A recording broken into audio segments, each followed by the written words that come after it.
এখানে ময়দা নিয়ে নিলাম 2/3 কাপ, কর্নফ্লাওয়ার হচ্ছে 2 টেবিল চামচ, 2 টেবিল চামচ কর্নফ্লাওয়ার দিয়ে নিলাম। বেকিং পাউডার দিলাম 1 চা চামচ। হচ্ছে বেকিং সোডা 4 ভাগের 1 ভাগ, খুবই সামান্য। কোকো পাউডার দিয়ে নিচ্ছি হচ্ছে 2 চা চামচ। গুঁড়ো দুধ দিয়ে দিচ্ছি হচ্ছে 1 চা চামচ। গুঁড়ো দুধটা অপশনাল, দিলেও পারেন না দিলেও পারেন, কিন্তু দিলে হচ্ছে টেস্টটা ভালো আসে। এখন এই শুকনো উপকরণগুলো চেলে নিব।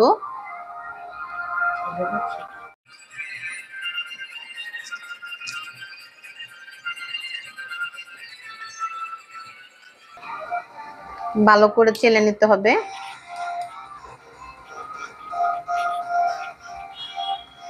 এই দেখেন যাতে কতগুলা বের হয়েছে, এগুলা দেওয়া যাবে না। অফ স্ক্রিন আমি শুকনো উপকরণগুলোকে 3-4 বার চেলে নিয়েছি।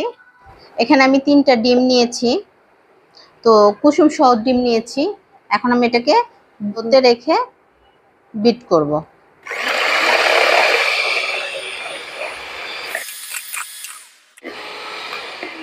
হ্যাঁ, ডিমের কুসুমগুলোকে ফেটিয়ে নিয়েছি। এখন আমি এখানে চিনি দিব হচ্ছে 2/3 কাপ। তো আমি অল্প অল্প করে মিশাবো, একবারে দিব না, একটু একটু করে ব্লেন্ড করব। দেখেন অল্প অল্প করে চিনিটাকে দিচ্ছি, একবারে দেওয়া যাবে না।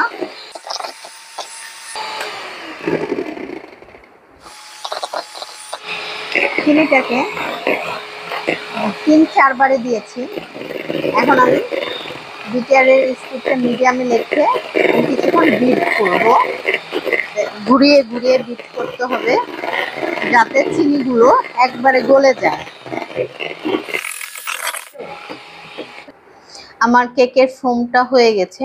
যখন ফোমটা দেখবেন যে এরকম ভাবে একটা মানে রেখার মতো হচ্ছে, মিশে যাচ্ছে না, তখন বুঝতে পারবেন যে ফোমটা রেডি। দিয়ে দিলাম 1 চামচ চকলেট ইমালশন, 1 চামচ ভ্যানিলা এসেন্স দিলাম। ভ্যানিলা এসেন্স না দিলেও হয়, এটা অপশনাল চকলেট কেকের জন্য, কিন্তু যদি দেওয়া হয় তাহলে কেকের টেস্ট অনেক ভালো আসে। তো আপনারা চেষ্টা করবেন হাতের কাছে থাকলে দেওয়ার জন্য। এখন এটাকে আমি অল্প কিছুক্ষণের জন্য বিট করে নেব।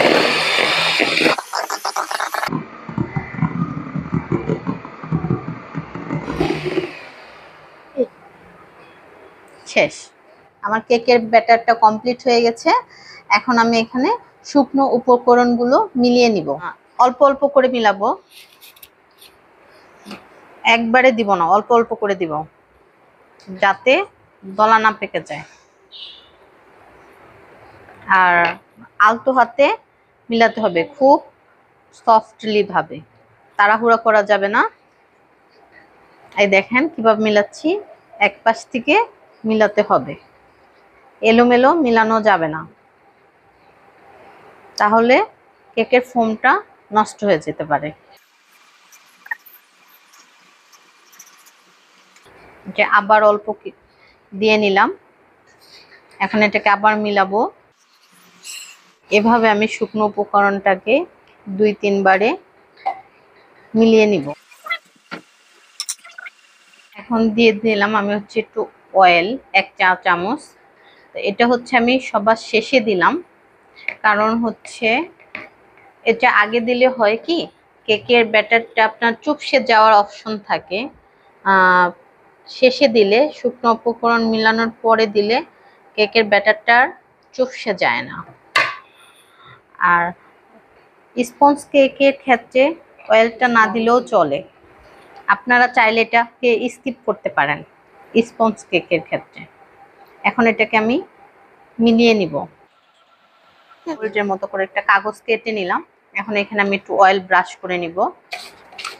আমি হাত দিয়ে নিলাম। এখন আমি এখানে ব্যাটারটা ঢেলে নিব।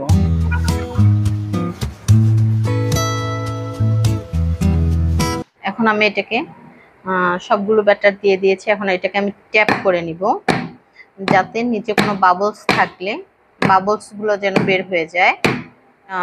কাঠির সাহায্যে আমি এটাকে নেড়ে নিব, বাবলসগুলো যাতে না থাকে আর কি।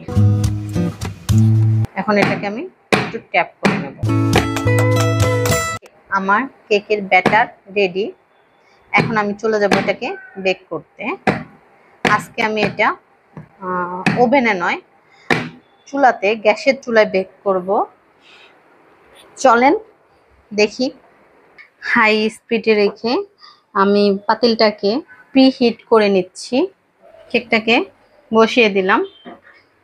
এবার ঢাকনা দিয়ে এটার উপর একটা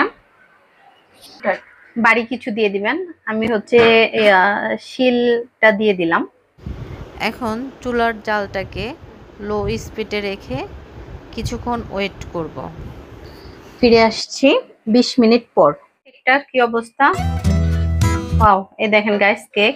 এখন এটা একটা টুথপিক দিয়ে দেখব যে ভিতরে কাঁচা আছে কিনা। একটু দেখি। না, দেখেন টুথপিকটা আমার একদম ক্লিয়ার বের হচ্ছে, তার মানে এটা হয়ে গেছে। এখন আমি এটাকে চুলাটা অফ করে দিয়ে এটাকে আমি 5 মিনিটের মতো ঢেকে রাখবো, চুলা বন্ধ করে দিয়ে। 5 মিনিট পরে আসছি। এবার কেকটাকে মোল্ড আউট করে নিব।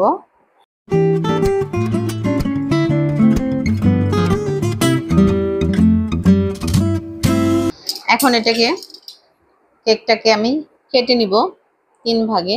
দেখেন কেকটা কত সফট হয়েছে।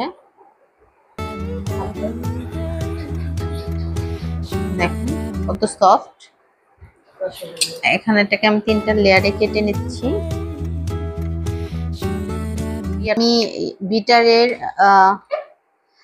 বিটারের কাটা আর এই বলটা ডিপ ফ্রিজে রেখে দিয়েছিলাম আধা ঘন্টা আগে। ডিপ থেকে বের করে নিয়েছি। আর ক্রিমটা হচ্ছে লিকুইড, অল্প শক্ত শক্ত আছে আর কি। তো এখন আমি ব্লেন্ড করব, মিডিয়ামে রেখে আমি এখন বিট করব। আমি এখানে টপিক্যাল হুইপ ক্রিমটা নিয়েছি, যার কারণে আমি এখানে কোনো আইসিং সুগার ইউজ করিনি, কারণ টপিক্যাল হুইপ ক্রিমটা এমনিতেই মিষ্টি। যদি আপনারা কেউ বেশি মিষ্টি খেতে চান তাহলে আপনারা চাইলে অ্যাড করতে পারেন। তো বিটারের স্পিডটা মিডিয়ামে রেখে আমি এটাকে বিট করব ঘুরিয়ে ঘুরিয়ে, যাতে সব জায়গায় ক্রিমটা ভালোভাবে বিট হয়।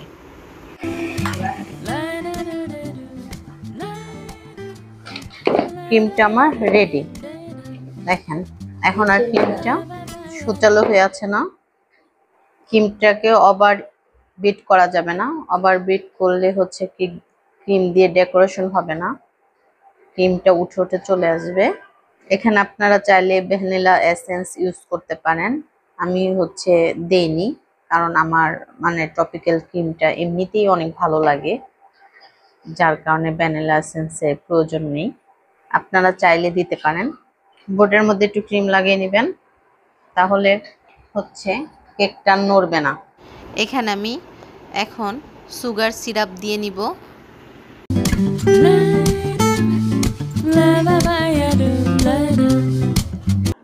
এখন হচ্ছে যে ক্রিমটা আমি দিয়ে নিচ্ছি। এখন আমি আরেকটা লেয়ার দিয়ে দিচ্ছি। হ্যাঁ, এখন কেকের ক্রাম কোডিং করা শেষ। এখন এটা আপনাকে 30 মিনিটের জন্য ফ্রিজে নরমালে রেখে দেব সেট হওয়ার জন্য। 30 মিনিট পর ফ্রিজের নরমাল থেকে কেকটা বের করে নিলাম। আজকে বানাবো গাড়ি কেক, কারণ আমার ছেলে এটা তার জন্মদিনের জন্য আবদার করেছে।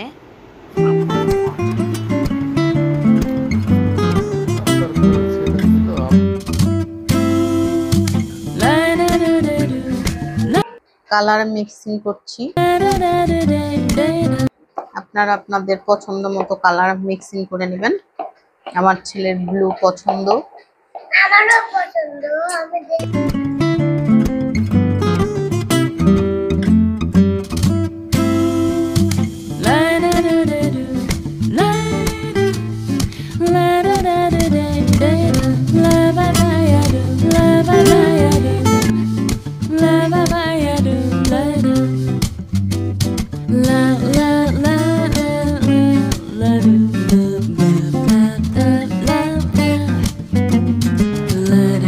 তো গাইস, এই হয়ে গেল আমার ছেলের পছন্দের গাড়ি কেক। তো আপনাদের কেমন লাগলো অবশ্যই কমেন্টস করে জানাবেন।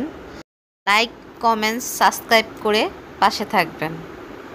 তো ভালো থাকবেন, আল্লাহ হাফেজ।